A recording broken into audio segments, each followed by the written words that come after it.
Bom dia a todas e todos. Nossas boas-vindas a mais uma reunião do nosso ciclo de estudos. Inicialmente, já esclarecendo, a reunião hoje é com a Ariamane, e já tranquilizando a todos, ela não mudou de rosto, de voz, mas é porque hoje é uma reunião que tem uma feição especial, já que hoje, 17 de novembro, é a passagem do dia em que, em 1973, a mãe deixou o seu corpo físico. E seguindo uma prática que a casa adotou desde o início e que é adotada também pela comunidade do Shri Aurobindo Ashram, acho que também em certa medida em Auroville, de fazer de determinadas datas de referência, sobretudo na biografia de Shri Aurobindo e a mãe. No nosso caso, incluímos também voo, datas de nascimento e passagem, como datas que são propícias para uma aproximação, uma reflexão mais aprofundada da mensagem, daquilo que eles nos legaram. Então, é o que nós faremos hoje. Temos, na primeira parte da reunião, um pequeno tributo à mãe, e na segunda parte, então, a Ariamane retoma o estudo da vida divina que ela vem conduzindo. Mas ela participa também deste primeiro momento. Vamos, então, começar com um pequeno momento, um exercício de preparação, de afinação de nossos instrumentos, do corpo, do ser vital, da mente, de modo que eles possam se alinhar, cada um deles encontrando uma quietude, uma reunião de suas próprias energias e forças, de modo que a nossa condição de receptividade e abertura esteja no seu melhor nesse momento. Então, vamos começar com um momento de contemplação de música e imagem, uma combinação de uma passagem da música de Savitri, de Sunil, com uma imagem da mãe. Então, começamos dessa maneira. A Ariamane depois vai falar um pouco mais sobre a mãe e temos na sequência, vamos ouvir uma fala muito especial dela. Nós começamos com essa audição de música.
Só alguns dados.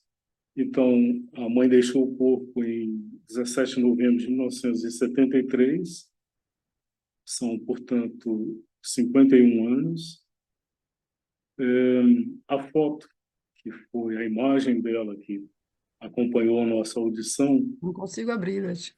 Ok. Nem o microfone. Ah, o O microfone microfone está aberto agora, agora. ah, e a imagem agora. Só completando, eu dizia que a imagem é de um momento especial em que, já aí com uma idade bastante avançada, em algumas datas especiais, a mãe fazia um chamado darshan. Aqui é um momento em que ela o faz a partir de uma varanda que havia nos seus aposentos. Então, os discípulos se reuniam na rua embaixo e ela se postava ali durante algum tempo e perpassava a multidão com seu olhar e todos vivenciavam esse momento de identificação com a energia que emanava dela. Então, um momento muito especial. Mas passo para a Ariamane, que vai nos dizer alguma coisa mais.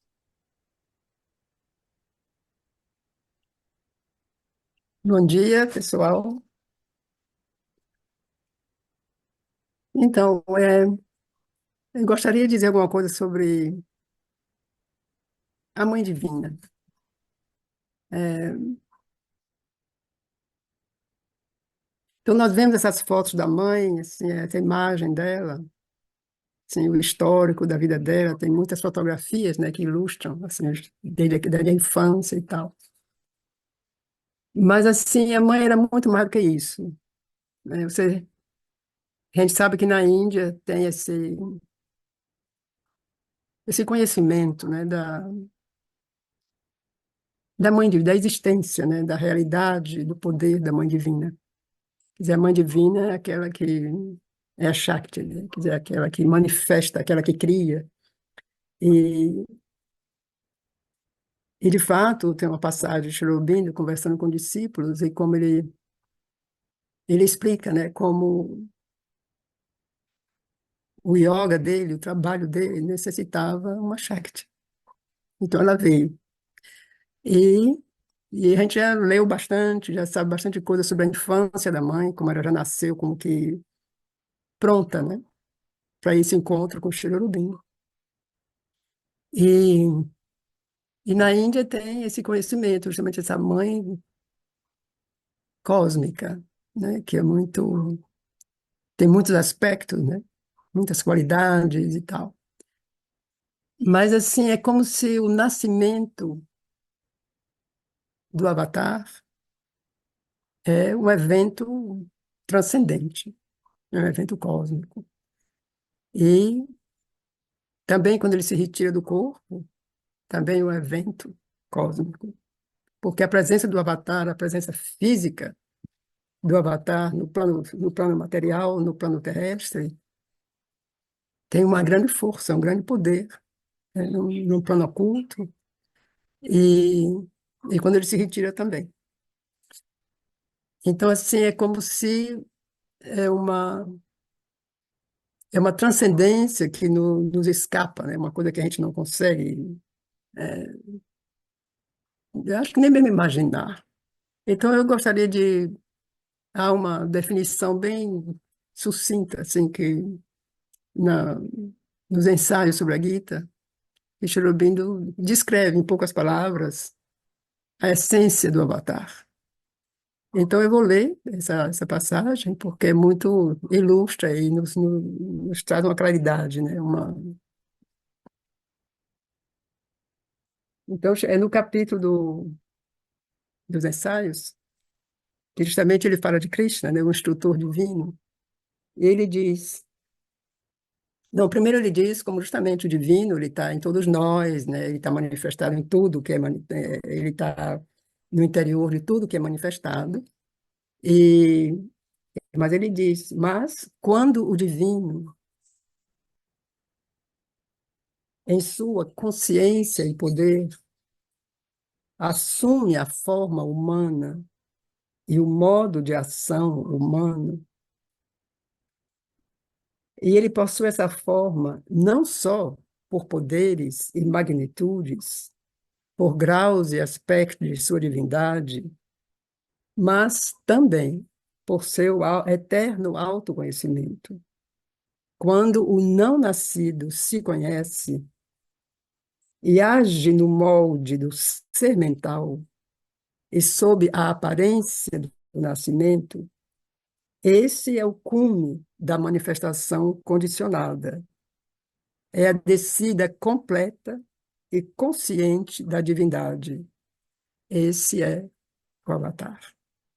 Então é interessante notar que ele diz que quando o divino, em sua consciência e poder, quer dizer, quando o divino em sua magnitude, em seus poderes, então, em sua consciência, em seu poder, em tudo isso, ele assume a forma humana nessa dimensão, mas também essa forma humana mais próxima. Então, ele possui isso, essa grandeza, mas ele possui também essa qualidade, essas características humanas.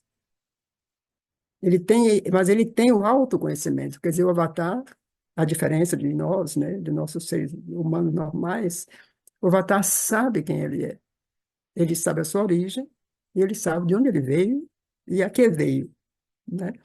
Então ele diz, então, quando o não nascido, quer dizer, aquele que é eterno, aquele que não nasce, né? Ele se manifesta, mas ele não é nascido, porque ele é eterno, porque é uma alma, digamos, completamente una, né? Com a divindade, quer dizer, a divindade ela mesmo que toma o corpo físico. Então, quando ele se conhece, e quando o não nascido se conhece, e ele age no molde, quer dizer, nessa maneira, nessa forma, do ser mental, e sob a aparência do nascimento. Então, o Avatar, ele nasce de um pai, de uma mãe, ele veio à vida, ele faz o seu trabalho, e ele vai embora, no que nós chamamos, digamos, morte, né? Mas isso ele diz, Sri diz aqui, sob a aparência do nascimento. Então, isso é uma aparência, porque o Avatar, a alma, digamos, como a alma, né? É eterno. Mas só que ele é consciente disso. Então, esse é o cume da manifestação condicionada, quer dizer, manifestação que passa por condições físicas e materiais, quer dizer, as condições normais. Então, essa é a descida completa e consciente da divindade. Esse é o Avatar. Então, assim, eu quis ler isso no sentido de que o dia de hoje é, representa um evento cósmico, um evento transcendente, quer dizer, o dia que a mãe saiu do plano físico. E assim, quando eu digo evento, é assim, o que é evento é um acontecimento especial. Cherubim, inclusive, em Savitri, não sei se refere ao nascimento mesmo de Savitri, ou ao dia que Satyavan deve morrer, quer dizer, Cherubim menciona essa palavra, assim, o evento divino. Então, o nascimento de um avatar é um evento transcendente, é um evento divino. Então, deixar o corpo também é um evento divino, é um evento cósmico, cuja compreensão, é, digamos, não é. A gente tem só que confiar e ter fé, né? Porque não é uma coisa de fácil acesso, digamos, ao nosso conhecimento mental, né? E eu também, assim, quando Cherubindo, já nos últimos dias, né, assim, de deixar o corpo, né, queria deixar o corpo, um discípulo pergunta a ele, mas o senhor pode, né, com o seu poder, o senhor pode fazer um trabalho, né, e se recuperar disso que está lhe afetando, né? E por que que você não faz isso? Cherubindo responde, porque não adianta eu lhe explicar, você não vai entender. E então é como se esses eventos são, de certo modo, fora da nossa compreensão. Então a mãe é, tem descrições assim, em Savitri, passagens em Savitri, que Cherubindo fala de Savitri, e de fato ele está falando da mãe, né? E então tem E a coisa assim mais maravilhosa dessa mãe é a entrega dela, a dedicação dela à humanidade. Quer dizer, de fato, o Avatar, ele vem para isso, ele vem nos trazer a dimensão próxima, né, da nossa evolução. E, e a mãe é aquela que manifestou, quer dizer, Sri Aurobindo era, digamos, o Purusha, aquele que está por trás, né, e que sustenta. E, e ela é aquela que construiu, quer dizer, assim, o ashram no Pondicherry é um exemplo, foi sempre assim um exemplo revolucionário, assim, do poder criativo, do poder criador e do poder de manifestação da mãe. O seu poder de organização, a sua visão de futuro, o lado prático, assim, incrível. Quer dizer, quem leu, assim, cartas da mãe, assim, os entretiens, e perguntas que faziam, quer dizer, ela dizia, assim, desde como estar em contato com o ser psíquico até como fazer sopa e acrescentar farinha na sopa para evitar fazer bolinhas. Quer dizer, a mãe até isso ela respondeu. Assim, explicações dela, dizer, não, como é que você põe a farinha na sopa para evitar fazer bolinhas? Ela tocou todos os planos da manifestação, dos mais elevados, transcendentes, até aquele mais simples, pragmático do dia a dia, da vida, do discípulo, das pessoas, né? E, então, isso é o que? Isso é o amor da mãe. Então, a mãe, realmente, ela, tudo, quer dizer, o que ela entregou, o que ela fez, o que ela se os assim, então tem uma passagem de Savitri que eu gostaria também de ler, porque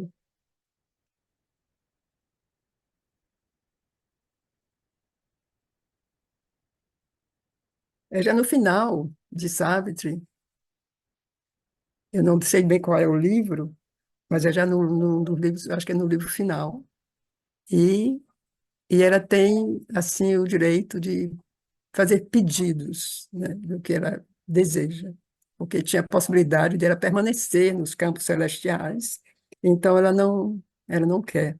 Então ela pede tua paz, Senhor, uma dádiva interior a ser mantida, em meio ao rugido e à ruína do tempo selvagem, para a magnífica alma do homem na terra. Tua calma, ó Senhor, que sustentam tuas mãos de alegria. Tua unidade, Senhor, em muitos corações que se aproximam. Minha doce infinidade de tuas almas inumeráveis.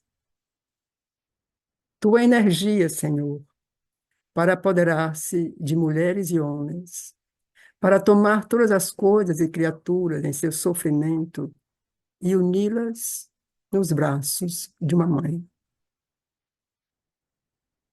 Teu abraço, que rompe o nó vivo da dor. Tua alegria, ó Senhor, em que todas as criaturas respiram.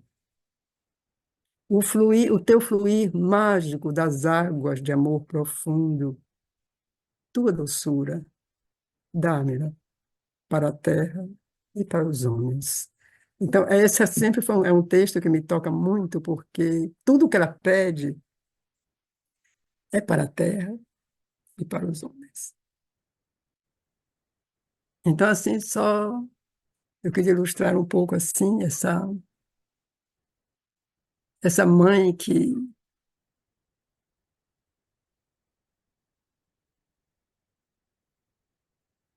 é tão próxima, né? Quer dizer, assim, eu acho que muitos de nós já tiveram talvez um contato com ela através de um sonho, através de uma experiência, ou contemplando uma foto dela, ou algumas pessoas que foram ao ashram, né? Que foram ao samadhi, que tiveram essa experiência, né? Ou mesmo no Matmandi, né? De Auroville, sentir essa presença dela. Então, isso é uma coisa que é um privilégio. E então eu acho que eu gostaria de deixar aqui esse testemunho, porque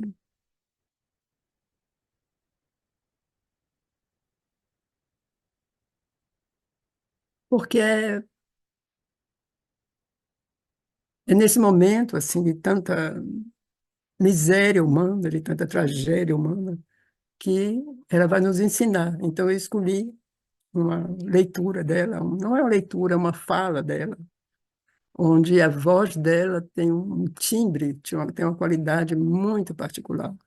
Eu tenho que ver, não sei em qual contexto foi essa fala, e então eu traduzi, então o Ricardo montou isso como que a gente pode acompanhar a voz dela e o texto. Então, ela fala em francês e, e o texto parece que se acomoda bem, e mesmo seguindo, assim, tem momentos que, é claro, mesmo para acompanhar o francês.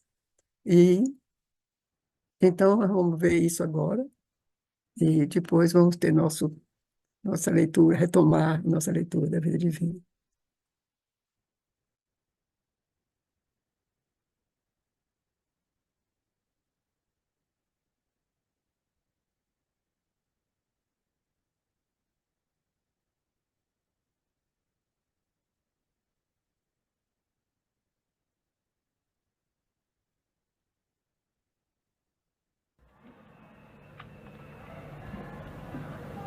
Le temps que cela prendra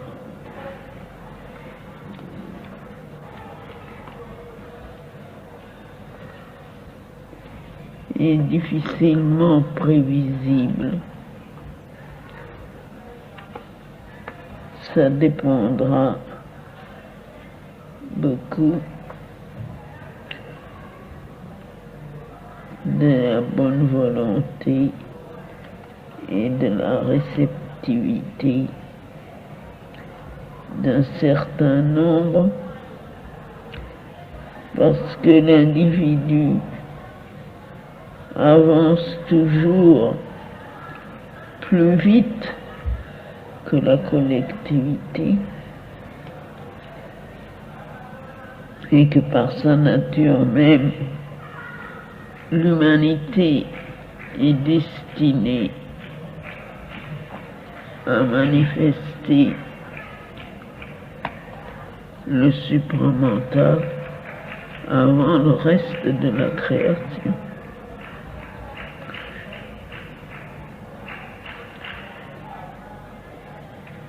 À la base de tout ça, il y a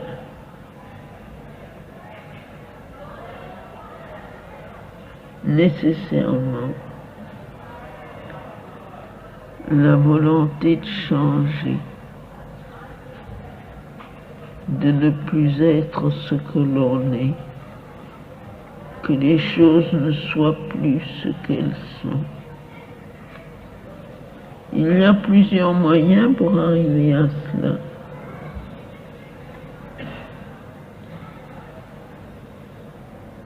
Et tous les moyens sont bons quand ils réussissent. On peut être profondément dégoûté par ce qui est et vouloir avec ardeur sortir de tout cela et atteindre quelque chose d'autre. On peut, et ceci est un moyen plus positif, on peut sentir au-dedans de soi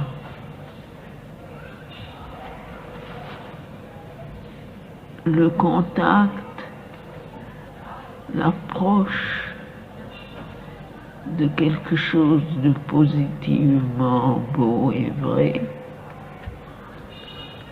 et laisser tomber tout le reste volontairement pour que rien n'alourdisse la marche vers cette beauté et cette vérité nouvelle.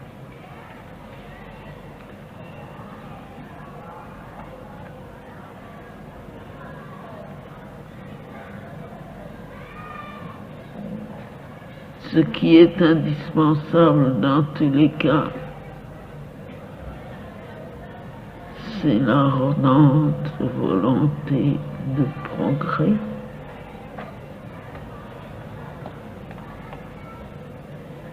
le renoncement volontaire et joyeux de tout ce qui entrave la marche, rejeter loin de soi ce qui vous empêche d'avancer,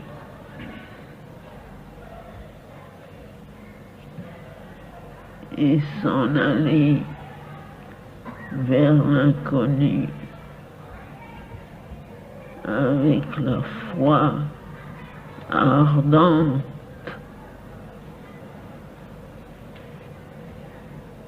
que c'est la vérité de demain, inéluctable, qui se produira nécessairement, que rien ni personne, aucune mauvaise volonté, même celle de la nature, ne peut empêcher de devenir la réalité,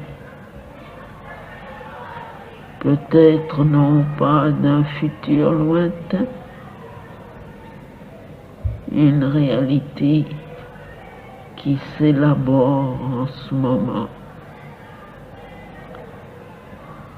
et que ceux qui savent changer, qui savent ne pas être alourdis par les habitudes anciennes, auront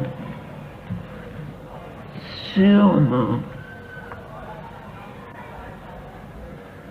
le bonheur non seulement de percevoir, mais de réaliser.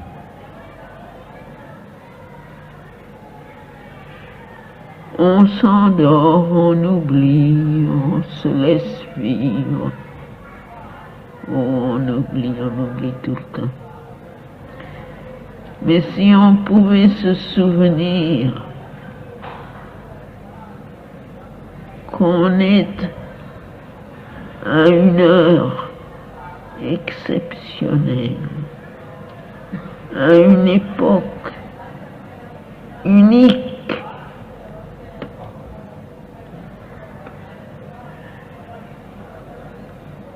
qu'on a cet immense bonheur, ce privilège inestimable d'assister à la naissance d'un monde nouveau. On pourrait facilement se débarrasser de tout ce qui entrave et empêche d'avancer.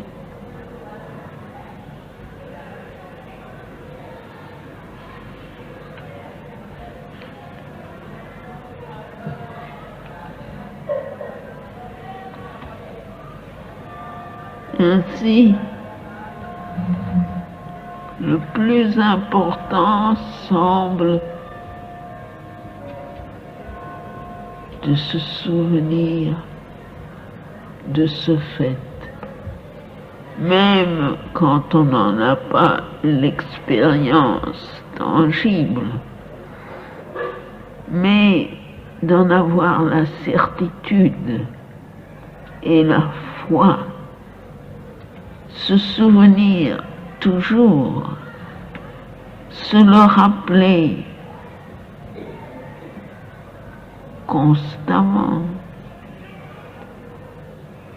s'endormir avec cette idée, se réveiller avec cette perception.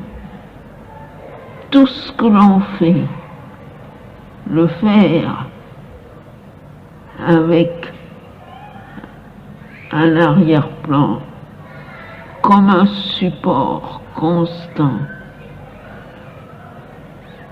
cette grande vérité que l'on assiste à la naissance d'un monde.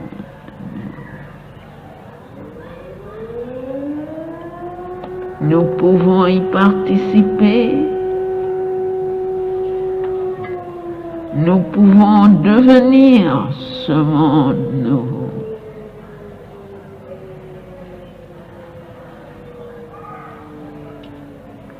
Et vraiment, quand on a une occasion si merveilleuse,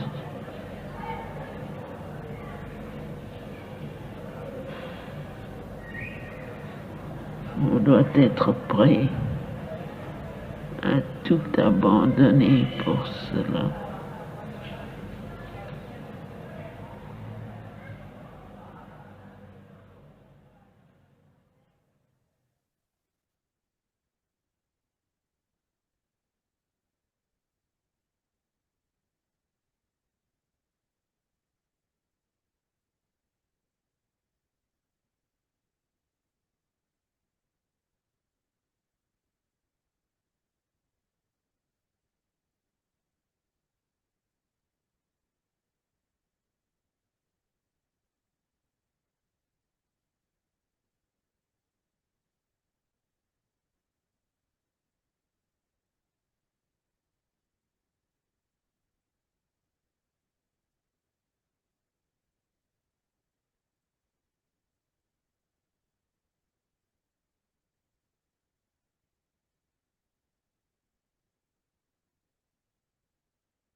Os sons que são ouvidos alguma vez por trás da voz são naturais, quer dizer, não foi nada montado.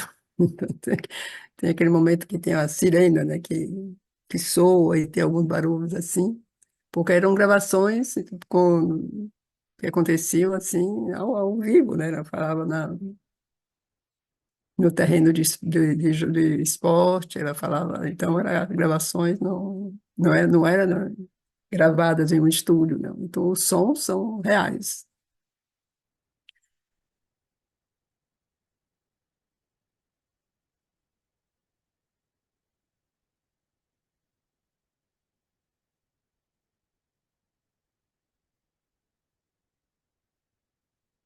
Então, vamos.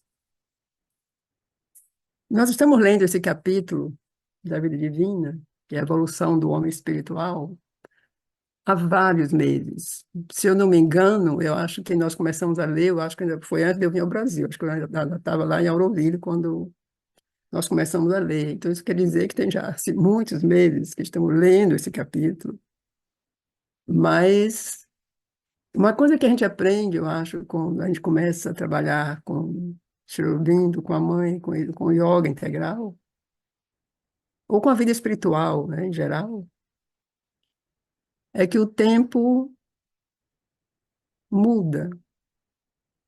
Então, é como se, de um lado, há uma urgência, né? Como se a gente vê a situação do mundo, a gente tem vontade que isso mude. Então, e nós mesmos, né? A lentidão da natureza humana, então, às vezes, a gente tem, assim, uma vontade de que isso mude, né? A gente fica, assim, rezando para acontecer alguma coisa para que isso possa mudar rápido, né? Então, há uma urgência e, ao mesmo tempo, um sentido de eternidade.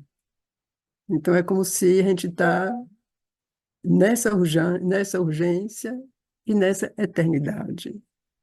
Então, assim, parece muito contrastante, mas pouco a pouco eu acho que a gente vai aprendendo a viver dessa maneira, né? De um lado, um fogo, uma urgência na transformação, ou pela transformação, e essa esse posicionamento, de fato, num tempo maior, sem pressa.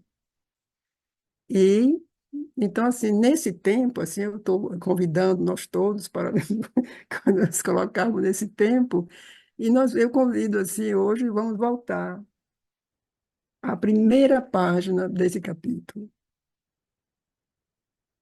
que é na página, para quem tem o livro, na página 758. Então, é a abertura do capítulo, porque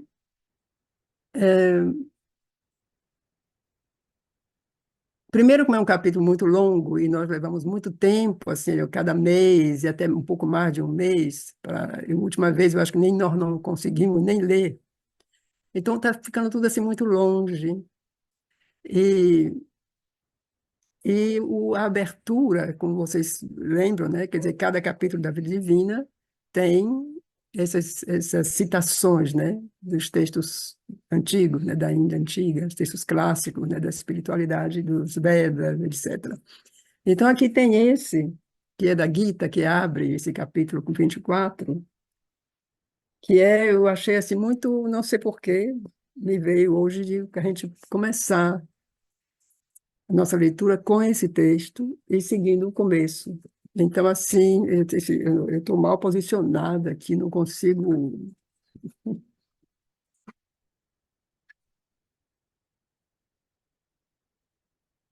Vamos ver. Então, é esse texto, é a primeira citação, né, que é uma citação da Gita, e que diz. Assim como os homens vêm a mim, assim eu os recebo. Desculpem, assim eu os aceito. Qualquer que seja seu caminho, é minha via que os homens seguem. Qualquer forma que o adorador escolhe para adorar com fé, eu reforço sua fé nela. E com essa fé, ele põe seu fervor em sua adoração e eu satisfaço o seu desejo. Mas limitado é esse fruto. Aqueles cujos sacrifícios são para os deuses, para os espíritos elementais, alcançam os deuses, alcançam os espíritos. Mas aqueles que oferecem a mim seu sacrifício, é a mim que eles vêm. Então, porque o que é que Krishna quer nos ensinar? O que é que ele está ensinando a Arjuna aí nesse momento?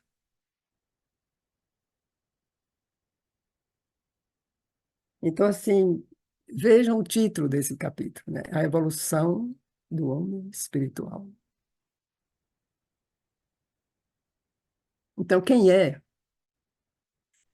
esse ser humano, né? Esse homem espiritual? O que é isso? Quem é esse ser?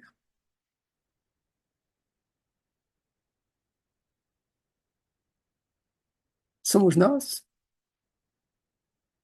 Não sei. Se a gente aqui, nós, esse grupo que aqui está sentado, agora hoje, né, nesse momento, é, se a gente se pergunta,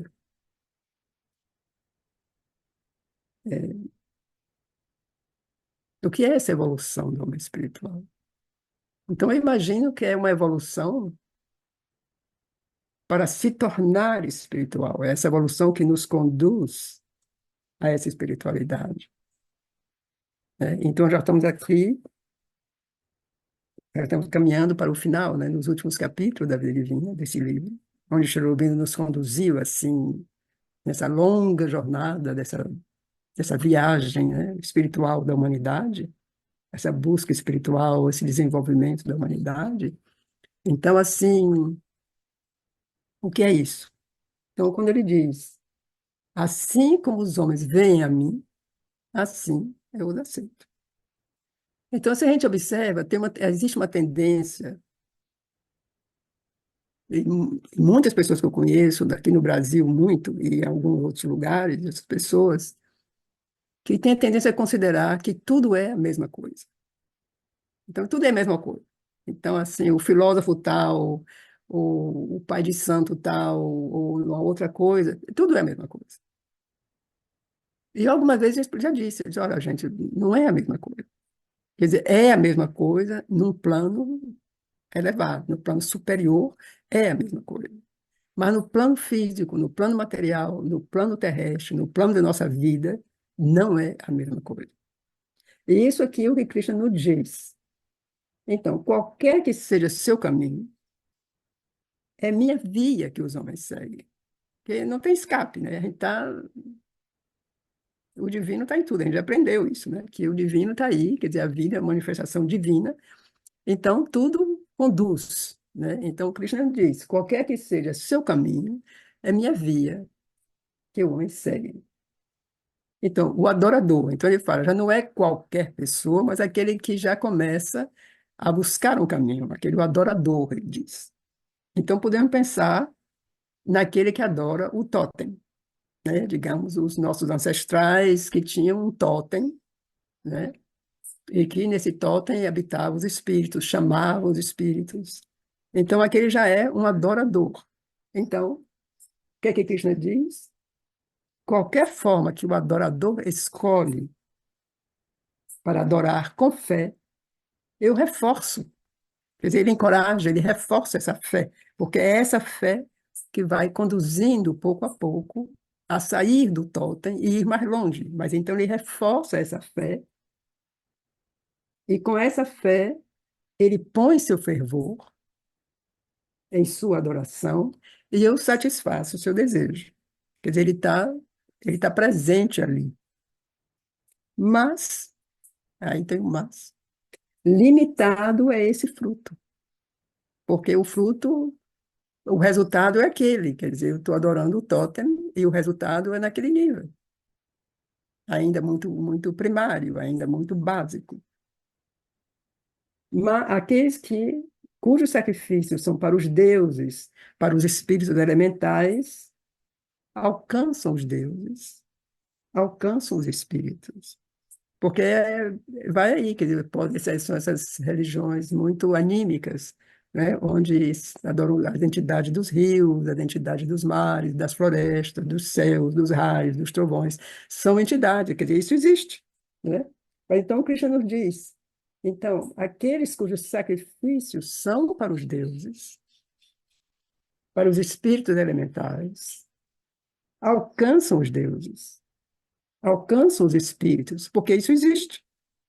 Mas aqueles que oferecem a mim, quer dizer, a Krishna, seu sacrifício, é a mim que eles vêm.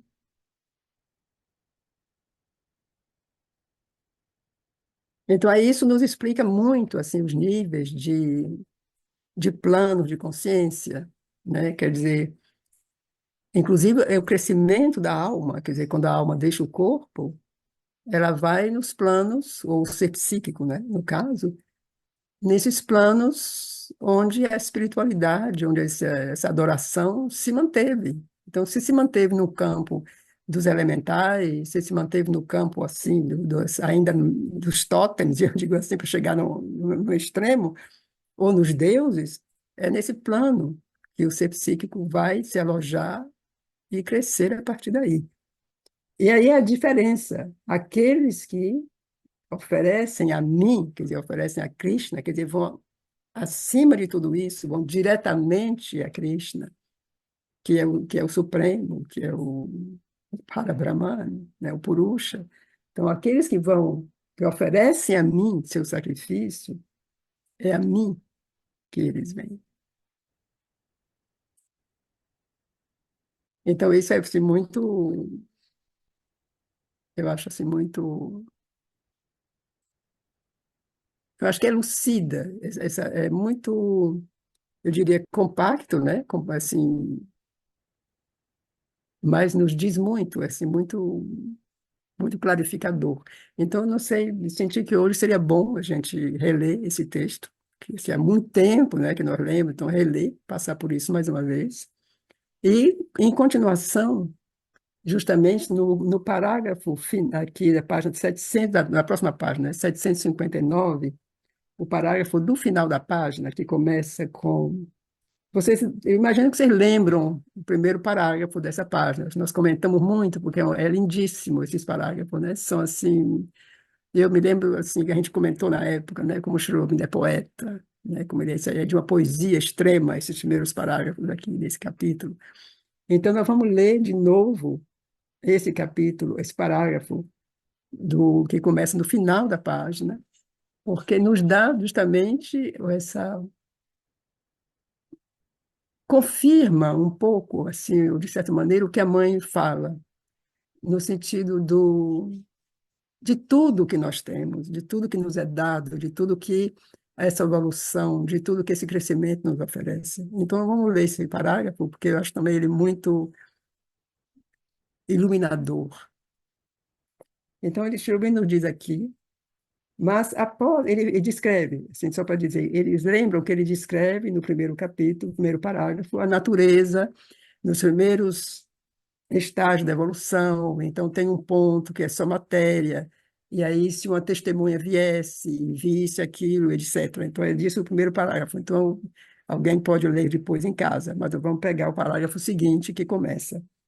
Mas após alguns éons, ao olhar mais uma vez este panorama, que era o panorama daquela terra, começando, né, desde o início, então essa testemunha teria podido detectar, ao menos em um pequeno canto do universo, um fenômeno novo, um canto onde a matéria foi preparada. Suas operações suficientemente fixadas, organizadas, estabilizadas, adaptadas para tornar-se cenário de um novo desenvolvimento. Então, a testemunha, o primeiro parágrafo, fala justamente dessa coisa praticamente inerte, né? E com testemunha passasse por ali, não veria nada, não poderia imaginar o que é que iria sair daquela coisa amorfa. Então, depois de éons, eras, milhares de anos, milhões de anos, essa testemunha volta de novo ali. Então, o que ele vê? Então, ele teria visto uma matéria viva, uma vida que emergiu das coisas e tornou-se visível. Mas a testemunha ainda não teria compreendido nada, pois a natureza evolutiva cobria ainda seu segredo.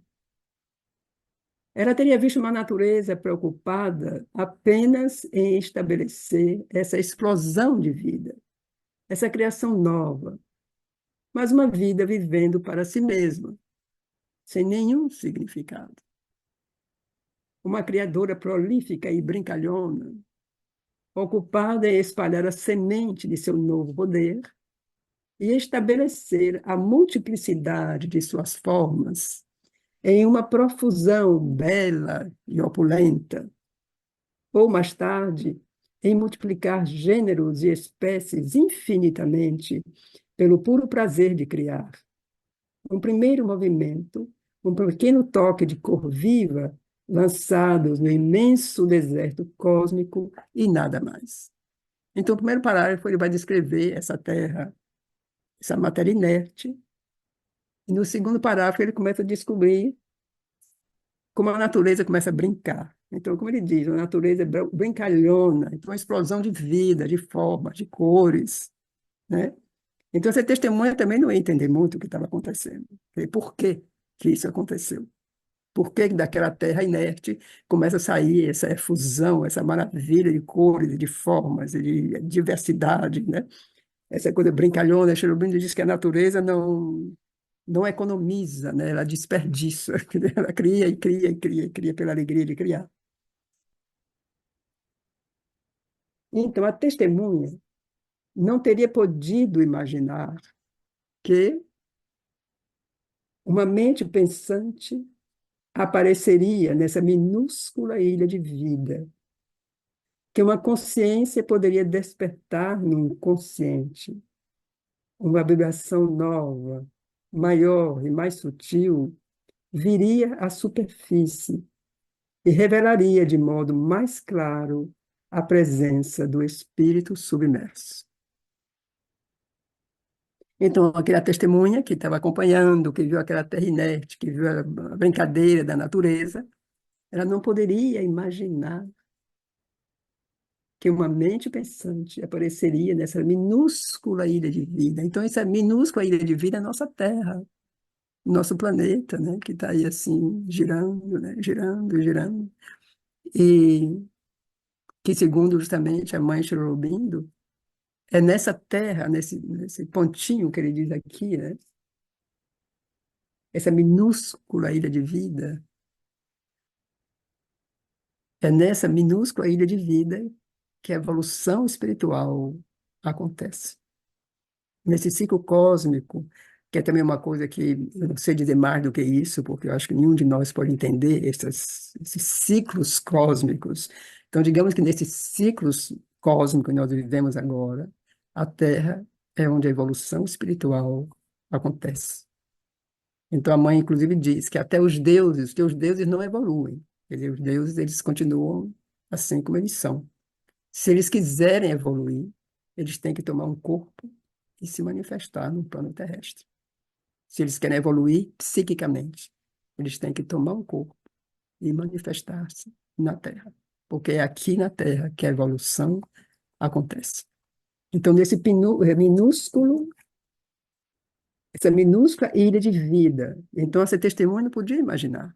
Imagina que uma consciência, uma mente pensante iria aparecer e que uma consciência iria despertar no inconsciente. Porque até então, aquela primeira coisa que ela viu, aquele cantinho perdido com aquela massa amorfa, era inconsciente, né? Então, a testemunha não ia imaginar que a partir dali iria nascer uma mente pensante, que ela viria à superfície e revelaria, então, daquela toda a criação que ela viu, quer dizer, aquela abundância da natureza. Dali nasce essa mente pensante, que é esse inconsciente que despertou. Então, uma vibração nova, maior, mais sutil, viria à superfície e revelaria de modo mais claro a presença do espírito submerso. Então, assim, o papel, né, do ser humano, essa evolução que foi pouco a pouco conduzindo, transformando as formas até chegar ao ser humano. Então, isso já é uma evolução assim extraordinária, né, do espírito.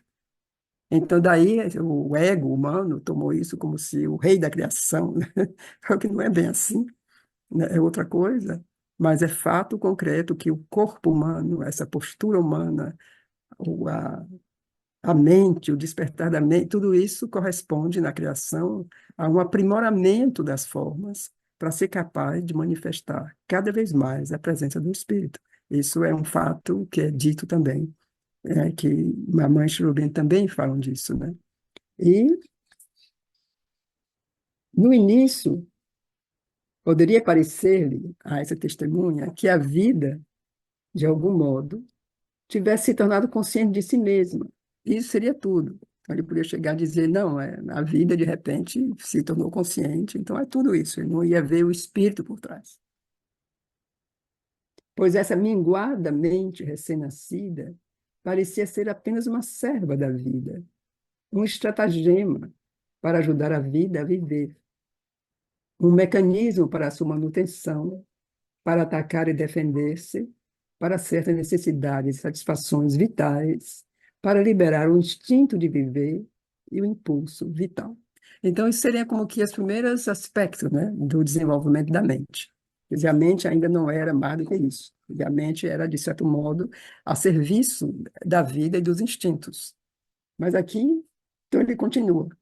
Não lhe pareceria possível a essa testemunha que nessa pequena vida tão irrisória, em meio às imensidades,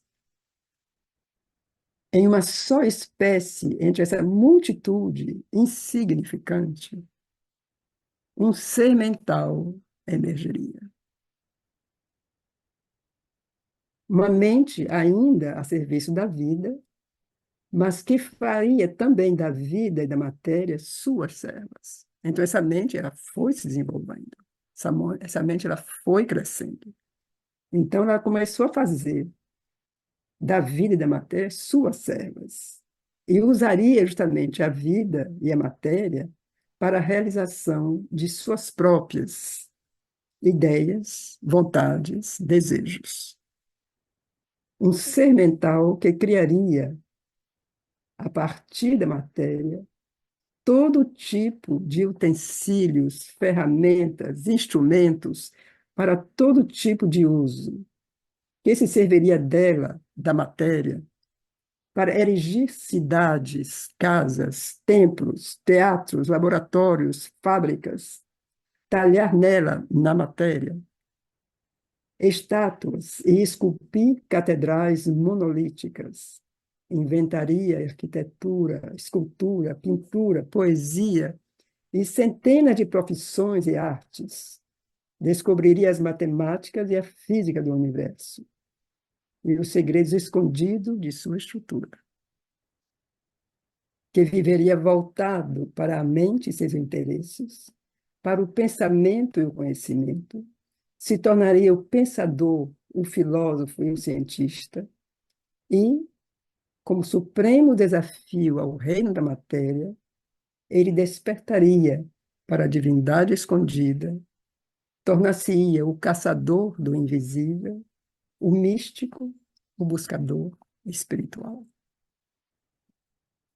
Então, esses parágrafos, assim, são maravilhosos, né? Porque o que Chobino diz aqui, quer dizer, o lado, aqui ele não menciona, ele vai dizer isso mais adiante, né? Mas aqui ele está falando dessa evolução, desse período, então ele não vai falar que também o homem, mais tarde, essa mente também criou bombas e destruiu, bom, as misérias que a gente sabe, mas ele fala da beleza dessa manifestação. Ele fala do potencial humano, quer dizer, o que isso foi acontecendo. Então, é muito bonito como ele conclui, quer dizer, que isso tudo foi levando como supremo desafio ao reino da matéria. Então, esse ser, esse humano, ele despertaria para a divindade escondida, tornar-se-ia o caçador do invisível. As expressões que ele usa, né? O caçador do invisível, o místico, o buscador espiritual. Então, eu faço um paralelo desse texto com o que nós lemos de Krishna aqui no início, essa citação da Gita, porque justamente nessa evolução, então, todo tipo de religiões, todo tipo, nessa busca do invisível, todas essas coisas foram pouco a pouco se manifestando. Quer dizer, essa busca do invisível manifestou-se de mil maneiras e ainda se manifesta. Então, assim, o convite de Cristo é justamente não ficar parado nesse nível, mas ir justamente chegar ao buscador espiritual. Então, não é mais, quer dizer, já despertamos para a divindade escondida, né? Então, nessa evolução espiritual, já houve o despertar à divindade escondida. O caçador do invisível já caçou bastante. Então, o místico também, são todos um aspecto de nós que tem o Bhakta, né? Tem esse amor, a devoção, que é o místico.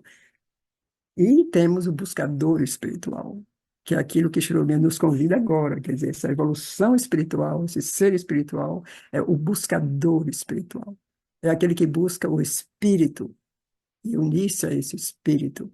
Não é mais o adorador do totem, não é mais aquele que faz oferendas aos rios e às águas e ao vento e à terra, mas é o buscador espiritual, é aquele que vai se unir à origem das coisas. Então, assim, eu achei isso muito complementar, né? Porque justamente nesses textos que Sri Aurobindo escolheu, né, e traduziu do sânscrito para abrir cada capítulo, sempre é como se fosse uma sinopse, né, um condensado do capítulo mesmo, né, do qual ele vai falar, desde o começo, né, desde o primeiro capítulo. Então, assim, achei isso muito interessante, assim, para voltar a esse início. E eu convidaria, assim, todo mundo para ler esse capítulo. Eu acho que eu já falei isso algumas vezes, né? Porque esse começo, além de ser poeticamente extraordinário, ele é tão direto, assim, essa evolução nossa, esse caminho do ser humano, que ele, nesses capítulos aqui, ele realmente nos leva, assim, muito longe, né, nisso. E então eu acho que é um convite que eu deixo, assim, uma sugestão, um convite, assim, ler esse capítulo do começo, tentar ir descobrindo, porque é muito revelador, realmente, assim, é a evolução do homem espiritual, quer dizer, a evolução de cada um de nós que se considera justamente esse buscador espiritual. Então, nós já, de certo modo, somos ainda místicos, né? Somos ainda Bhaktas, somos ainda isso tudo, mas estamos já também no caminho desse buscador espiritual. E é por isso que a gente se reúne aqui cada semana para ler Estirolobindo, para entender mais, para entrar mais nesse pensamento. Isso que a mãe nos disse hoje. Então, isso é assim, é parte desse caminho. Quer dizer, esse caminho não é mais encontrar soluções, assim, eu diria, paliativas, né? Tentar adaptar a nossa vida, mas é mais um desafio, é assim, o que é buscar o espiritual. Quer dizer, não é mais só ter boa vontade, ou crer nas coisas, ou fazer boas ações, ou que tudo isso, como diz Aurobindo, é muito recomendável, nada contra, mas sabendo que o nosso destino, o nosso caminho, a nossa direção é aquela do buscador espiritual. Que o buscador espiritual é aquele que quer, que luta, que se esforça, tem esse objetivo, que é unir-se, tornar-se um com o espírito, ou trazer o espírito e agir no mundo a partir dessa posição espiritual.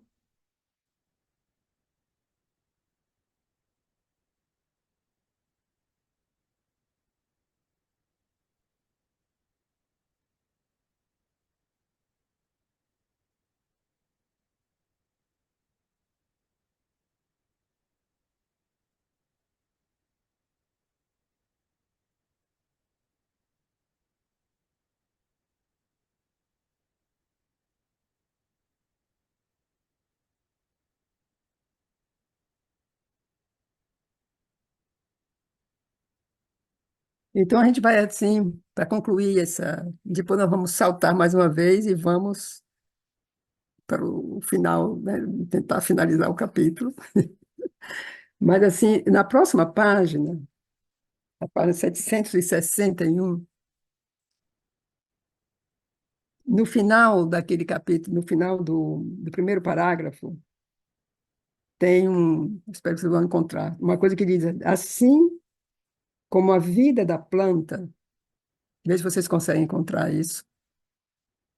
Então, ele diz: assim como a vida da planta contém em si a obscura possibilidade do animal consciente,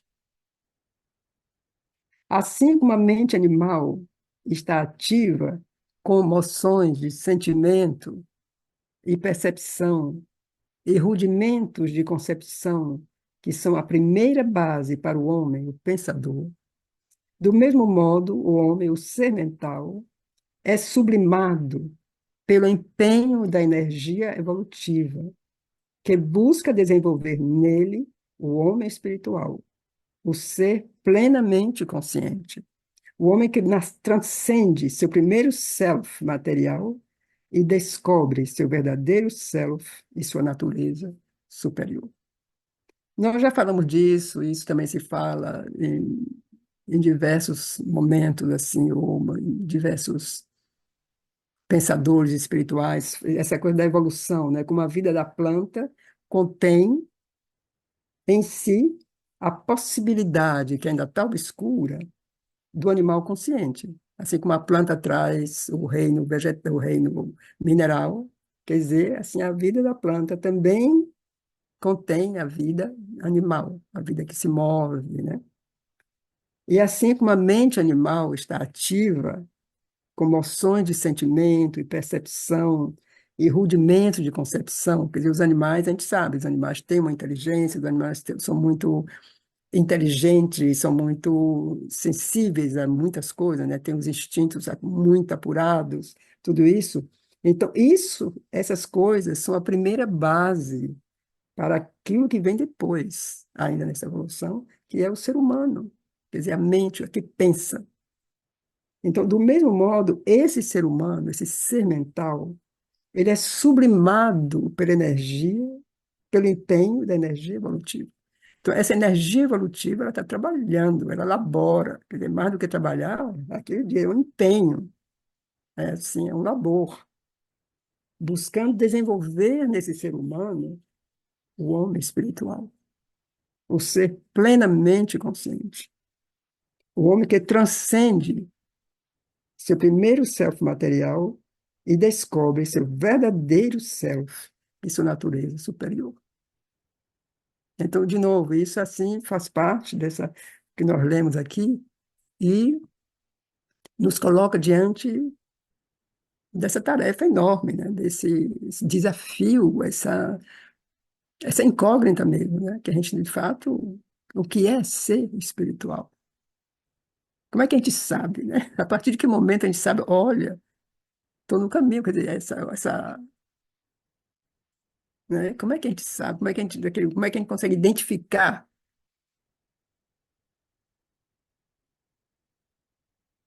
Então, eu não tenho resposta, não, porque essas coisas não tem receita, né? Então, a gente tem que descobrir, tem que ser muito sincero para saber mesmo que se é isso mesmo, se essa é a coisa, e, e continuar, né? Então,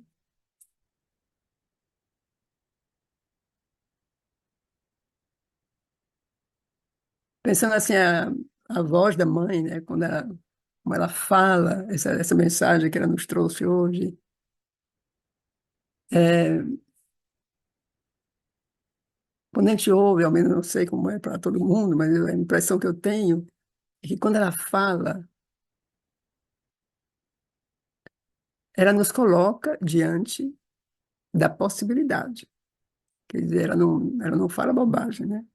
Ela fala e ela nos põe diante dessa possibilidade. Quer dizer, a possibilidade da escolha, a possibilidade de acordar, né? Porque a gente fica meio assim, a possibilidade de sair de nosso conforto e, e abrir os olhos, né? Assim como abrir e ousar. Então, eu achei aquele texto também da mãe muito poderoso, que o que ela diz, o poder daquilo que é dito, o poder daquela mensagem e a doçura da voz dela, aquela voz igual, aquela voz doce, aquela voz tão, tão simples ao mesmo tempo, é quase contrastante, né? É assim como é contrastante e é inteiro, quer dizer, a voz dela falando aquilo é como se fosse isso mesmo, quer dizer, não tem como dizer que não. A gente está diante daquilo, quer dizer, essa confiança. E essa entrega, quer dizer, de fato, a mãe, ela passou a vida dela nessa entrega, né? E tentando nos conduzir justamente de em cada passo, essa paciência, esse amor. É aquela prece, né, que eu li de Sartre, é aquilo tudo para a humanidade.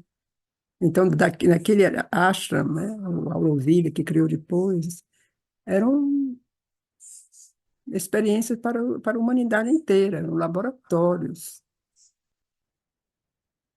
E quando ela convidou, na inauguração do Auroville, que ela diz, estão convidados todos os homens de boa vontade,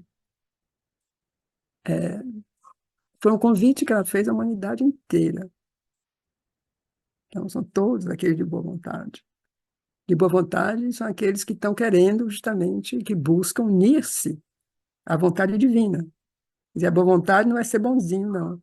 A boa vontade é essa vontade de querer ir adiante, essa vontade de querer se unir à verdade maior.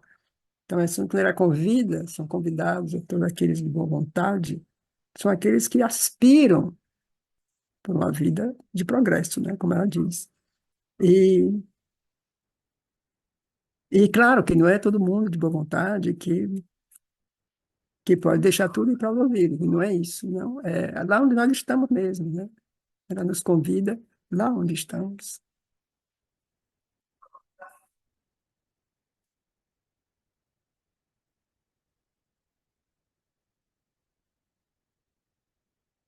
E, continuando essa exploração desse capítulo, na página 763, que é assim, a próxima página, naquele capítulo e naquele parágrafo, Sciobino continua a nos ajudar aqui, né? Porque ele diz: é verdade também que é difícil para a mente do homem distinguir com nitidez a alma, ou self, ou qualquer elemento espiritual em si mesmo. Então, aquilo que eu perguntei antes, como é que a gente sabe que está no caminho espiritual? Como é que a gente sabe que está fazendo um progresso espiritual? Como é que quais são os índices, né, que dão, como se pode dizer, clareza, sinais de que a gente, né? E muita gente se pergunta isso. Então, ele nos diz aqui: é verdade também que é difícil para a mente do homem distinguir com nitidez a alma ou self, ou qualquer elemento espiritual em si mesmo. Distinguir isso da formação mental e vital em que esse elemento aparece. Então, esse elemento aparece justamente, esse elemento espiritual, ele vai.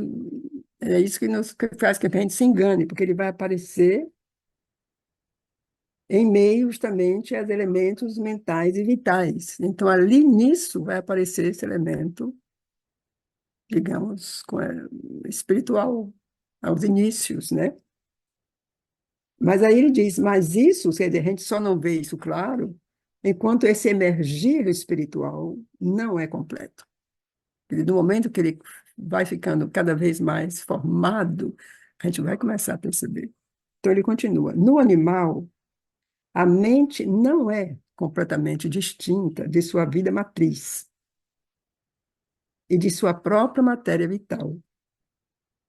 Os seus movimentos estão tão entremeados com os movimentos da vida que ele não pode destacar-se deles, não pode separar-se e observá-los. Mas no ser humano, a mente tornou-se separada. Ele pode perceber as operações mentais como distintas de suas operações vitais. Seu pensamento e vontade podem desengajar-se de suas sensações e impulsos, de seus desejos e reações emocionais, separar-se deles, observá-los e controlá-los, sancionar ou cancelar seu funcionamento. Isso eu acho que isso é uma coisa que eu posso imaginar que a gente sabe de que é que ele está falando aqui.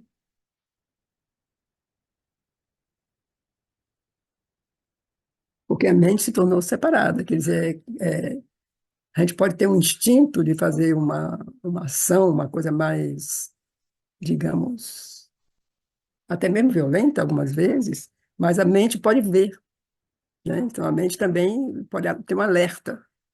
Não, aí tem o espírito ético, aí tem a educação, aí tem tudo que a gente aprendeu, digamos, né, do desenvolvimento. Porque esse é um instinto, você pode ter um instinto radical, um instinto, uma coisa que sobe assim do baixo e ele pega em um certo momento. Mas então isso pode ser reduzido ou mudado ou acalmado, porque existe uma mente pensante, porque existe uma mente que também tem uma ética e sabe que, não, que essas coisas não são para ser feitas. Então, isso é uma coisa que a mente já pode, e é o trabalho dela, um dos trabalhos dela, é nos ajudar, né, no caminho. Então, assim, porque está separada. Quer dizer, o animal ele tem o instinto de comer, ele tem que sobreviver, então ele não vai pensar em nenhuma ética. A mente dele ainda não tem ética. Quer dizer, ele vai, mata e come, acabou. Não tem moral nesse sentido. Quer dizer, a vida animal não tem nenhuma moralidade. Eles vivem do instinto, porque está uma coisa que, claro, talvez é a mente que faz com que eles vá comer, enfim, eu não sei dizer bem como isso funciona, mas no ser humano existe todo esse processo que faz parte da evolução, que é a mente que elaborou também um sentido de vida em comum, de comportamento social, de uma ética, de uma moral, que isso também são conquistas, né, que vêm desse plano da mente. Claro, a partir do despertar de outra coisa, né?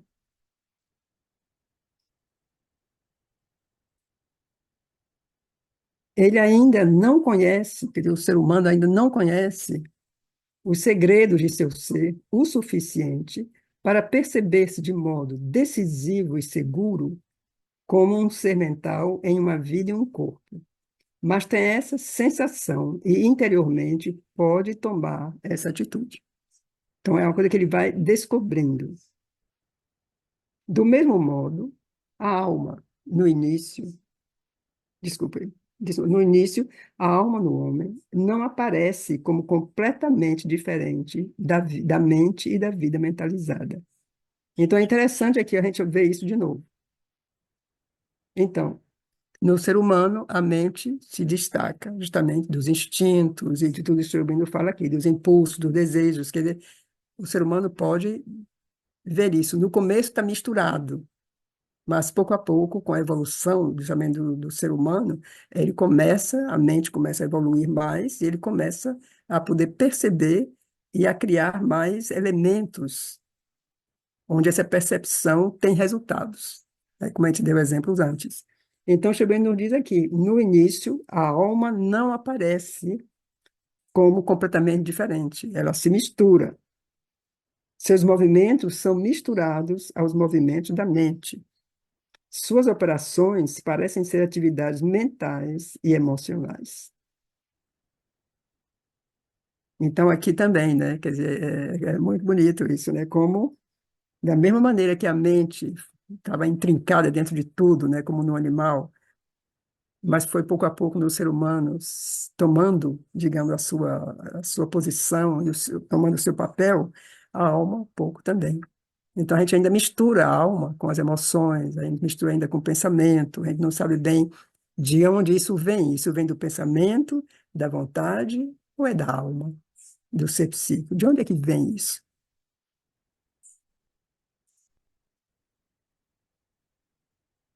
Então, o ser mental humano não percebe em si mesmo, uma alma que se mantém por trás da mente, vida e corpo, que se desapega e vê, dirige e molda sua ação e formação.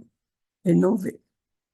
Porque, digamos que se o ser nasce com uma alma já mais preparada, o ser psíquico mais evoluído, mesmo que ele viva ainda na vida, o confuso e tudo isso, tem sempre como que uma luz, né? Tem sempre uma coisa que vai guiando. Mas a gente não sabe ainda de onde vem.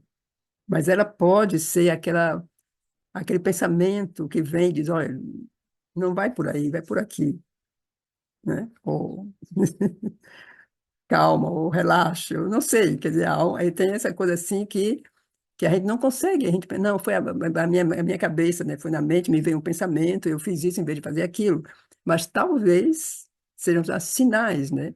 De que justamente é já o ser psíquico, é já a alma que começa a conduzir, digamos, mas a gente ainda não sabe, né? Está misturado com o pensamento e com as emoções, né?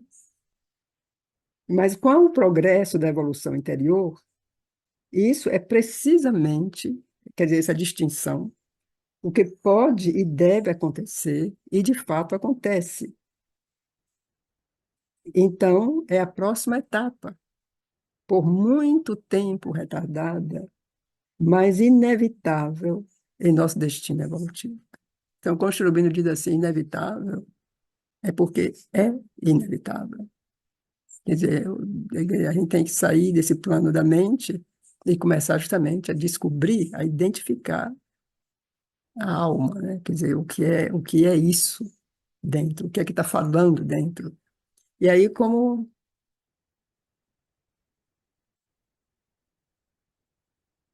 eu lembro uma vez, assim, uma coisa mais pessoal, assim, numa conversa com o Rolf, eu disse para ele que, Rolf, eu estava assim, um momento muito meio assim, buscando, né, assim, e disse para ele, Rolf, minha alma grita. E ele me disse, a alma não grita, Connie. E eu descobri muito depois que é verdade, quer dizer, a alma não grita. Ao contrário, quer dizer, a alma fala, o ser psíquico fala no silêncio. E quando a gente está muito rumoroso, a gente não ouve, porque a vozinha dela é muito, muito suave. Então, a gente não ouve. Então, eu nunca esqueci disso quando ele me falou. A alma não grita. E eu descobri isso depois, né? Como isso é verdade. Então, para ouvir a alma, para ouvir o ser, tem que haver um silêncio no ser. Então, a nossa vida, como sempre, é agitada e cheia de coisas e tal. Então, a gente, não, às vezes, não dá o tempo, não dá a possibilidade, né? De que isso possa emergir, ou a pouco a gente consegue identificar, observar, distinguir entre a mente e o ser, enfim, faz parte do que Schrödinger diz, é inevitável essa evolução. Mas ele diz que também pode haver um emergir decisivo, em que o ser se separa do pensamento e vê-se em um silêncio interior, como o espírito na mente. Isso deve ser uma coisa assim muito incrível, né? Assim, você vê o espírito na mente, então você consegue realmente distinguir. Isso é o plano mental, isso é a mente, isso é o pensamento, e isso aqui é outra coisa.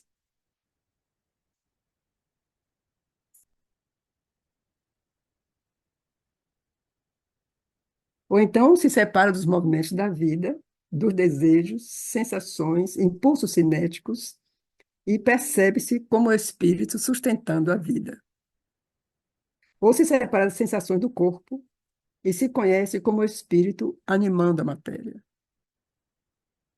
Então, Sherbet vai bem longe aqui, ele diz, essa é a descoberta de nós mesmos enquanto Purusha. Um ser mental em uma alma da vida, ou um self sutil que sustenta o corpo, desculpa. Então, isso é considerado por muitos como uma descoberta suficiente do verdadeiro self. E, em certo sentido, eles estão certos, pois é o self, o espírito, que assim se representa em meio às atividades da natureza. E essa revelação de sua presença é suficiente para liberar o elemento espiritual. Mas isso pode ir ainda mais longe, ele diz, aí ele continua. Pode mesmo pôr de lado toda a relação com as formas ou ações da natureza, pois percebemos que esses selfies são representações de uma entidade divina, para quem mente, vida e corpo são apenas formas e instrumentos. Somos então a alma que olha a natureza, que conhece todos os seus dinamismos em nós, não por uma percepção e uma observação mentais, mas por uma consciência intrínseca e seu sentido direto das coisas e uma visão íntima exata. Somos, portanto, capazes, pelo emergir da alma, de ter um controle estreito sobre nossa natureza e mudá-la. Então, isso já é assim, longe, né? Mas lembremos que Krishna fala justamente uma coisa da Gita, e foi uma coisa assim importantíssima que Krishna trouxe, é esse conhecimento do Purusha. Quer dizer, o Purusha individual, ou em Purusha cósmico e o Purusha transcendente. Então, esse Purusha que está em todos. Então, cada um de nós tem isso dentro. E quando Krishna diz, eu sou aquele que vive no interior de todas as criaturas. Então, essa presença dentro. Então, isso tem a ver justamente com a descoberta do espírito. Tem a ver com a descoberta desse Purusha que cada um traz dentro, né? Cada um constitui o habitat disso, né? Então, o Sri Aurobindo continua, quando há um completo silêncio no ser, seja uma imobilidade total, ele diz, seja por trás uma imobilidade que não é afetada pelos movimentos de superfície, podemos então perceber o self. E aí esse self é com letra maiúscula, que é o self, né? Uma substância espiritual de nosso ser, uma existência que excede mesmo a individualidade da alma, expande-se na universalidade, ultrapassa toda dependência em qualquer forma ou ação da natureza e se eleva e amplia em uma transcendência cujos limites não são visíveis. São essas liberações da parte espiritual em nós que são as etapas decisivas da evolução espiritual na natureza. Então, isso é,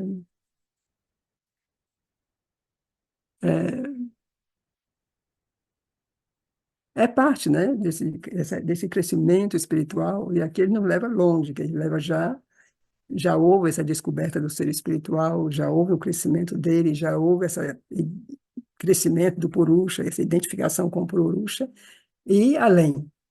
Então, isso faz parte, e são as etapas decisivas, as etapas que ele mencionou aqui. E, então, tem uma coisa assim, muito interessante que o Sri Aurobindo diz, em um certo momento,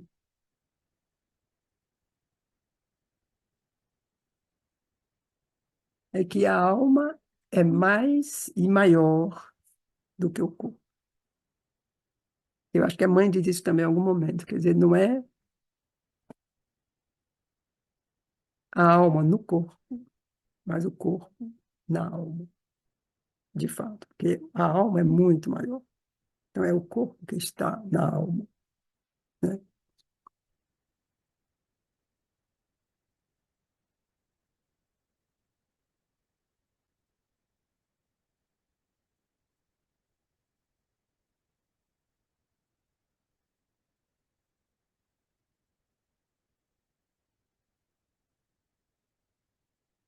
Então, assim, bom, eu tinha pensado, de fato, de um certo momento, só ler essa abertura, mas depois vi que são, como a gente falou do eterno, né? Como a gente não tem pressa, então a vida divina ela é eterna. Então, eu acho que a gente pode explorar esse capítulo e nos preparando para os capítulos que vão vir depois, é muito importante esse capítulo aqui. E para a gente vai começar essa preparação, né? Porque os capítulos próximos são assim, ainda mais adiante, né? Nos leva ainda mais longe, né? Nessa exploração, né? Então, eu acho que a gente vai continuar a ler ainda um pouco aqui o próximo parágrafo, e aí vamos depois ter esse passo. Talvez dar algum tempo, alguns minutos para alguma pergunta. Então, Shoghi diz aqui, é apenas por esses movimentos decisivos que o verdadeiro caráter da evolução se torna evidente. Pois até chegar a isso, há apenas movimentos preparatórios, uma pressão da entidade psíquica sobre a mente, a vida e o corpo, para que se desenvolva a ação verdadeira da alma. Uma pressão do espírito ou self, para nos liberar do ego e da ignorância de superfície, uma orientação da mente e da vida em direção à realidade oculta. Então, estas são experiências preliminares, formulações parciais de uma mente e uma vida espiritualizadas, mas não uma mudança completa. Não as probabilidades de uma revelação completa da alma ou do self, de uma transformação radical da natureza humana. Então, isso nós vamos ver ainda, como eu disse, na continuação dos capítulos, mas é para que nos pôr já como que a mente alerta, né? O ser com que, sabendo, né, que esse caminho é um caminho contínuo e que essa transformação é inevitável. E que tudo isso, como ele diz aqui, são movimentos decisivos e que, até chegar a isso, todos os movimentos são preparatórios. Então, imagina que, como nós não chegamos ainda a isso, eu acredito a maioria das pessoas não chegou ainda, essas que estão na busca, né? Ainda não chegaram a isso, então nós estamos ainda nos preparatórios, estamos ainda nas explorações, nos preparando, como é que eu diria, nos refinando, né? Para encontrar justamente esse, como é que eu ia dizer? Perdi um pouco o fio, porque tinha uma pergunta aqui embaixo. Então, mas, enfim, são preparatórios e a gente deve estar com que se preparar mesmo, né? Porque, como o Chirobino disse há pouco, é inevitável, então a gente tem que se preparar, porque é inevitável, não tem escape. Então, vamos deixar agora alguns minutos, né? Para se alguém tem alguma pergunta, e começou com a pergunta aqui de alguém,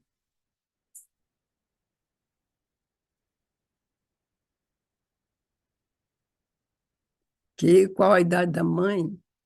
Olha, tem que fazer o cálculo. Eu agora não sei, assim, a mãe, aquele ali foi de, não sei de que ano foi, não me lembro mais, mas a mãe nasceu em 1878. Então, pode fazer o cálculo. Quando é que idade ela tinha ali.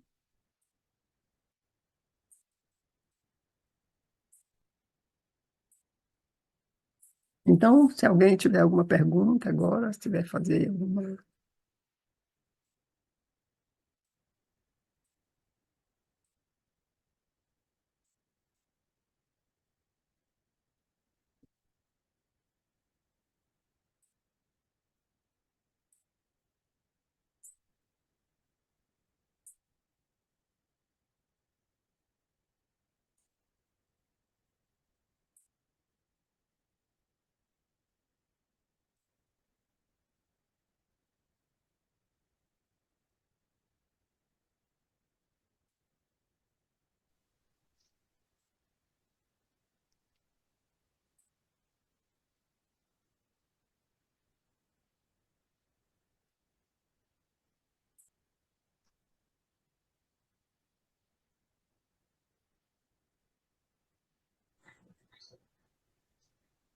Já que ninguém fez o cálculo, eu fiz. 79, 69. 1957, 79. Hum. Quase faltando um para 80.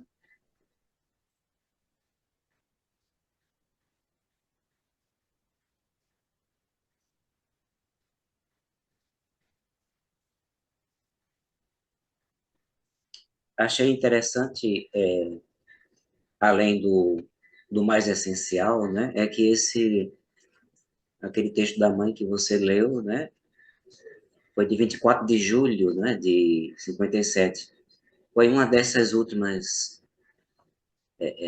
traduções que eu postei, né? Muito interessante, né? A voz da mãe, assim, é fantástico, né? É, Fantástico.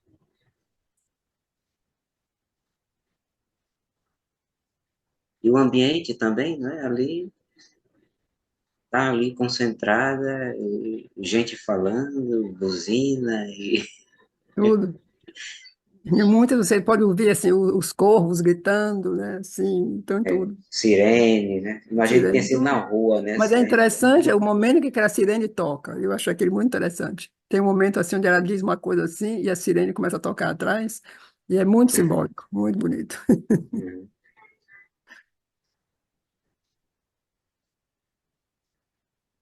Mas é significativo também que tem crianças ali.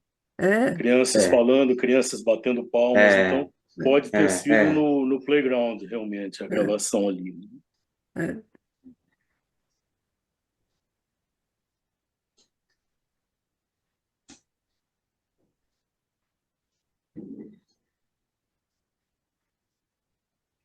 Então, se não há perguntas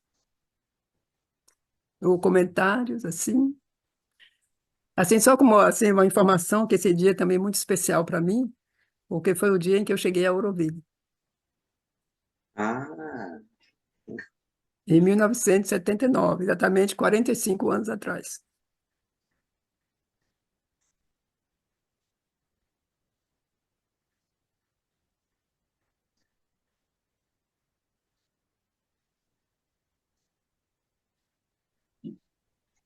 uma cidadã auroviliana.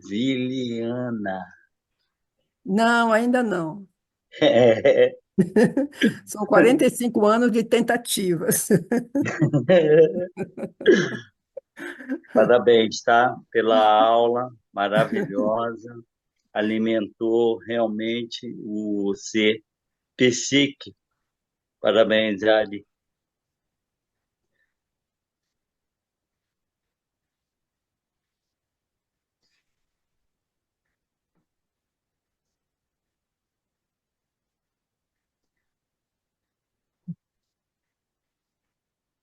Aramani, no chat tem uma pergunta do Silvio. Né?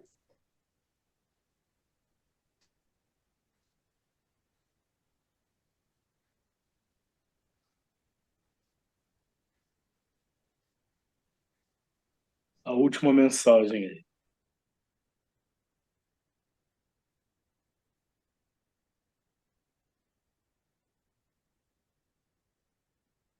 Localizou? Sim, sobre a autoobservação, né? Isso. Claro, é muito importante. A autoobservação tem tudo a ver com o autoconhecimento, o conhecimento de si. Então, isso, assim, acho que todos os sábios de todos os tempos já falavam disso, né? Essa coisa do conhecimento de si. Então, se você não se observa e não consegue ter essa distância, né, para poder se observar e ter consciência das suas ações, dos seus pensamentos, então como é que você pode se conhecer, né? Então, para se conhecer, você tem que ter ser capaz de se distanciar, né, de olhar a si mesmo com uma certa distância para poder ver de onde vêm certas coisas. Então, isso é fundamental. Eu acho a autoobservação muito ligada ao autoconhecimento.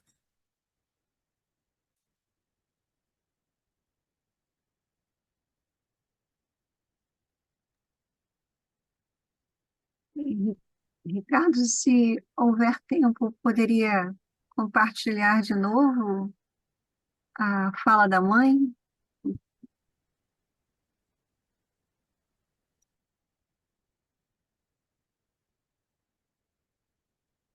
Se todo mundo está de acordo. Quanto dura, Ricardo? 10 minutos? 15?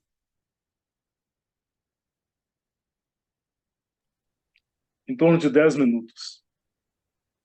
Não sei, todo mundo está de acordo? Eu acho que seria muito bonito, né?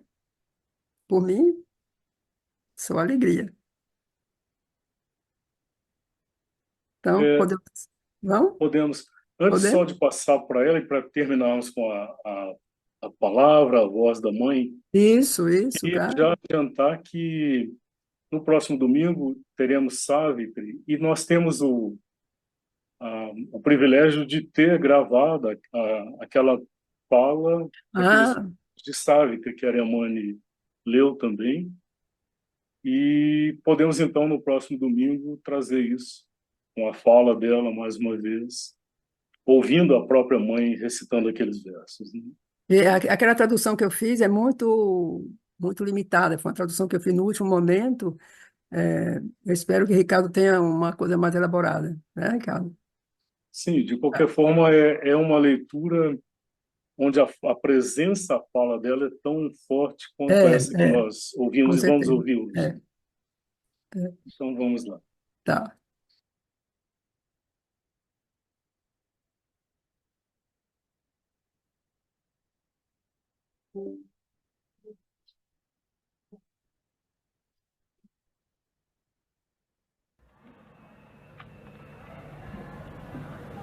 Le temps que cela prendra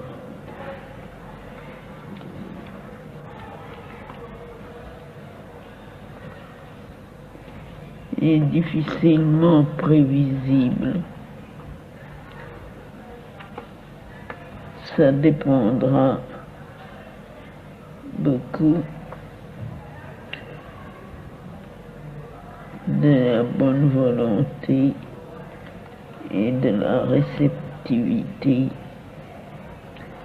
d'un certain nombre, parce que l'individu avance toujours plus vite que la collectivité et que par sa nature même, l'humanité est destinée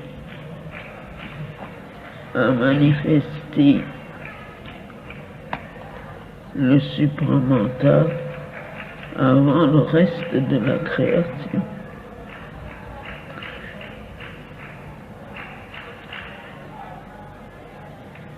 À la base de tout ça, il y a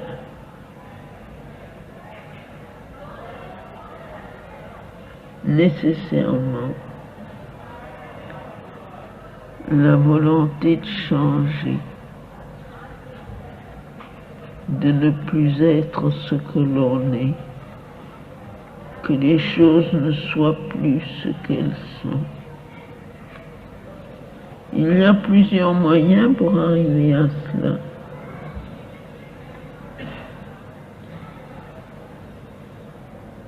Et tous les moyens sont bons quand ils réussissent.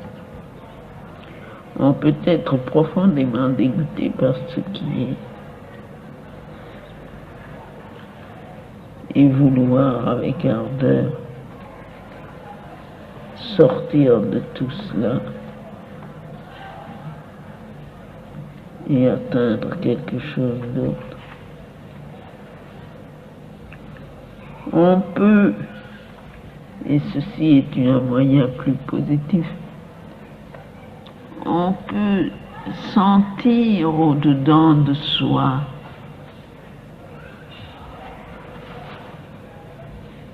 le contact, l'approche de quelque chose de positivement beau et vrai, et laisser tomber tout le reste volontairement pour que rien n'alourdisse la marche vers cette beauté et cette vérité nouvelle.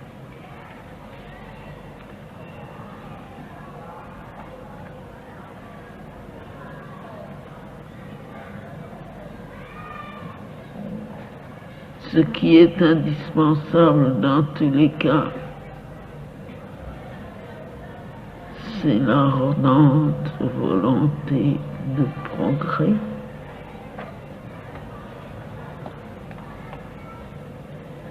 Le renoncement volontaire et joyeux de tout ce qui entrave la marche, rejeter loin de soi ce qui vous empêche d'avancer.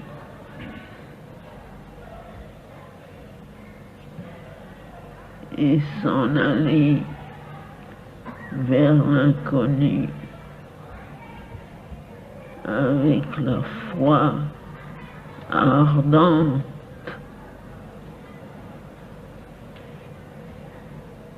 que c'est la vérité de demain, inéluctable, qui se produira nécessairement, que rien ni personne, aucune mauvaise volonté même celle de la nature, ne peut empêcher de devenir la réalité, peut-être non pas d'un futur lointain,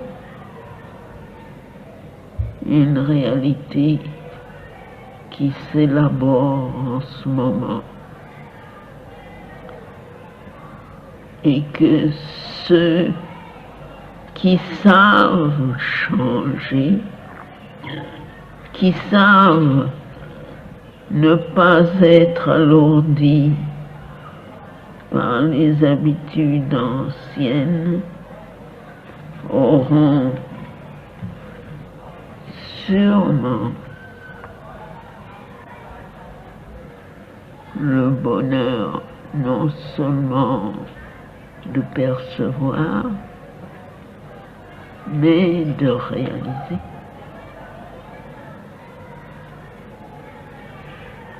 On s'endort, on oublie, on se laisse vivre. On oublie tout le temps. Mais si on pouvait se souvenir qu'on est à une heure exceptionnelle, à une époque unique,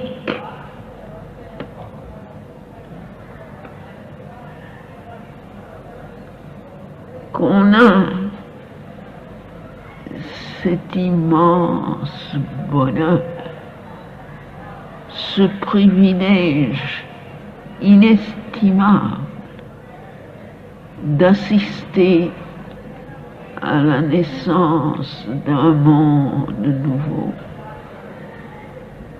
On pourrait facilement se débarrasser de tout ce qui entrave et empêche d'avancer.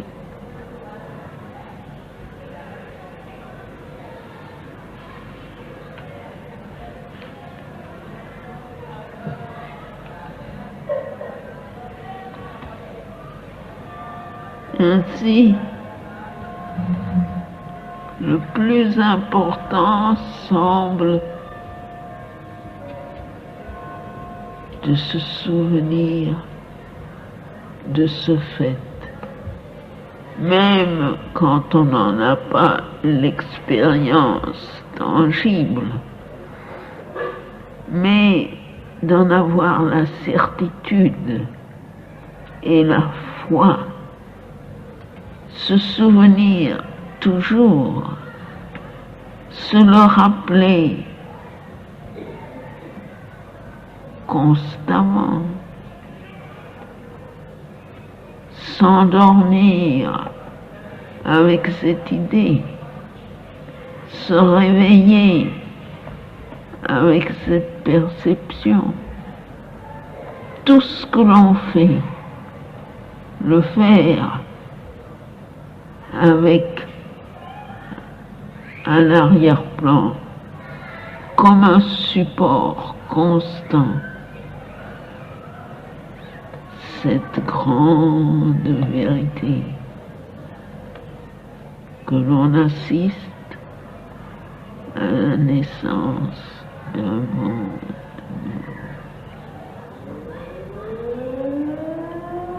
Nous pouvons y participer, nous pouvons devenir ce monde nouveau.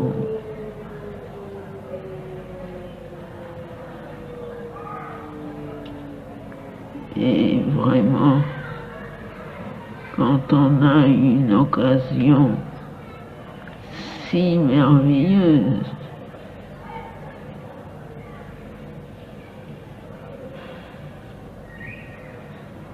on doit être prêt à tout abandonner pour cela.